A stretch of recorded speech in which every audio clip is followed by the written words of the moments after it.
Alright guys, for today's vlog, magluluto siya ng chicken pox. IST ng chicken Adidas. This is what you call chicken Adidas. So, ang kumakain ng chicken Adidas ay gamot sa gout. Oh, totoo yun. Gamot yan sa gout. Hindi ko alam kung totoo yun. Basta sabi ni ano, hindi ko lang alam, narinig ko lang. Bahala ka sa buhay. Una ay lalagay mo na ang luya na may gata. Luya. Halo-haluin ang luya. Pagkatapos mong halo-haluin, huwag mong idikit sa katabi mo ang kawali.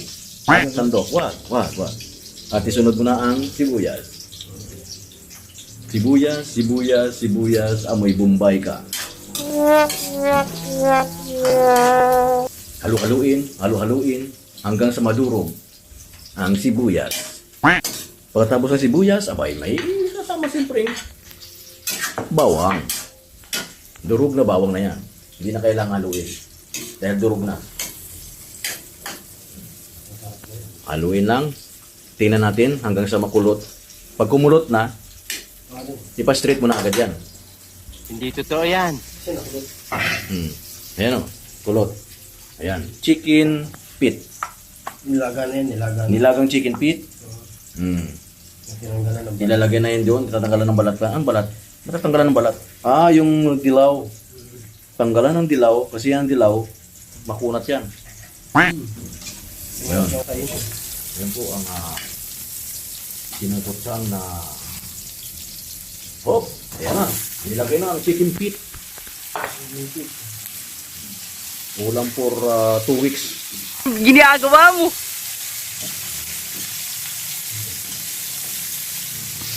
Kayo ba mga ka-followers? Kumakain ba kayo ng chicken feet? Pagkain niya ng mga sinaunang tao. Like me. Like this. Sinaunang tao yan. Hindi totoo yan. Dati po yung hippopotamus. Ngayon nagmukhang tao. Dahil kay Betty Bello. Hindi iba talaga nakukuha ng mga siyensya, no? Yung mga hippopotamus, nagiging tao. Ayun, no? Dati po yan, sinaunang tao ko yan. Yan, ito po tao. Hipo na tao na. Hininaan po ang ilaw. Ilaw yan. Apoy, hinayaan. Ginagawa mo. Chicken feet. Walang ano. Lalagyan ng tuyo. Ikaw ba, mga ka-followers, may tuyo ka ba? Pag walang tuyo, lagyan mo ito. Asin lang siyempre pag walang tuyo. Yan. Ayan na po nating na kumulo ang tuyo. Pag kumulo ang tuyo, may tuyo ka na. Sunod dyan ay, mamaya na ulit. Ang tubig para lumapot ang sabaw. Ba't di mo panlagyan ng ano? Yan. Pampalapot. Like pero sa balat ng chicken pit na yan, maglalapot na yan. Ilagyan pa ng takip. Sakto Sakto nga, no? Ano masasabi niyo mga ka-followers? Kayo guys, nakatikim na ba kayo ng adobong langgunisa? Ayan, no? Ihalo na kamo dito. Para isang lutuan lang eh. Hindi mawala ang dahon ng laurel. Tapos, Huwag mong dadamihan ng laurel kasi nakakapagtayan.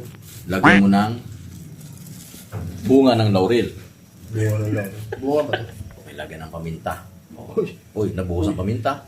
Matapang ng paminta, lagyan ng oyster sauce. Ang oyster sauce ay gawa sa oyster. Tapos naging sauce.